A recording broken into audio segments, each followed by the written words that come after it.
Some candles look small, almost like nothing happened, but these candles are telling you a lot. They are called indecision candles, and you need to know about them. But right, so the next candlestick type you really have to learn is a type called indecision candles. And these are candles like right here. And as you can see, these are candles with small bodies and with roughly equal wicks. And the most popular indecision candle is known as a Doji candle. You might have heard about it. So for example, this right here is an example of a Doji. You can see what makes a Doji special is that we actually have pretty much no real body. So you can see the body of the candle is pretty much just a line. And what this means is that the candle, if you think about it, it simply means that the candle opened and closed at the same level.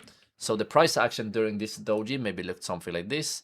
You know, the candle started right here. Then during the candle, it might have gone down. It might have gone up like this. But before the candle closed, you can see that the price goes back to the exact same level.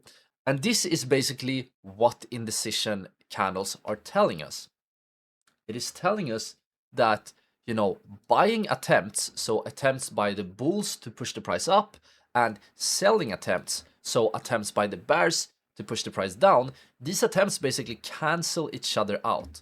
Or in other words, when we're seeing indecision candles, neither buyers or sellers hold control. So it means that, you know, no one is really in control. It's like a tug of war between the buyers and sellers. And here we have some other types of indecision candles. I already talked about the doji, but we also have something known as spinning top candles. So this is basically pretty much like a doji candle, but in this case we do have a slight real body. So a spinning top can be green or red, but they basically tell us pretty much the same thing as a doji. You know, yes, one could argue that the red candle is a little bit more bearish than a doji, and the green spinning top candle is a little bit more bullish. But if you think about the story and psychology behind the price, all of these candles are telling us the same story. They're telling us that neither the bulls or the bears are in full control. We have other types of indecision candles as well, like for example high wave candles, where we have, you know, very, very large wicks. These actually tell us a little bit more about the price. To be specific, they tell us that we have higher volatility. So neither the bulls or the bears are in full control, but the price is moving very violently up and down. So yes, the indecision candles can, depending on how they look, they can tell us very, you know, different stories about the price. So for example, if we have a doji that looks something like this, compared to a doji that looks something like this, it tells us a different story about the price. But what is true about both of these dojis is that neither the bulls or the bears are in full control.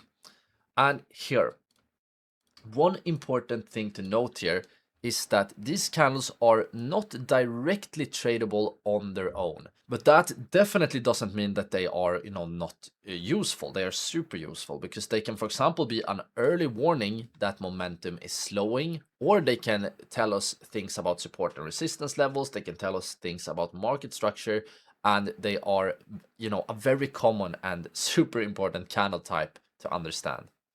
And now, and this is very important, now I want to take a quick moment, and this video was just a very short clip from our full masterclass on how to understand candlesticks and candlestick patterns. To watch the full course, all you need to do is to click or tap on the screen right here. I hope to see you all over there very, very soon.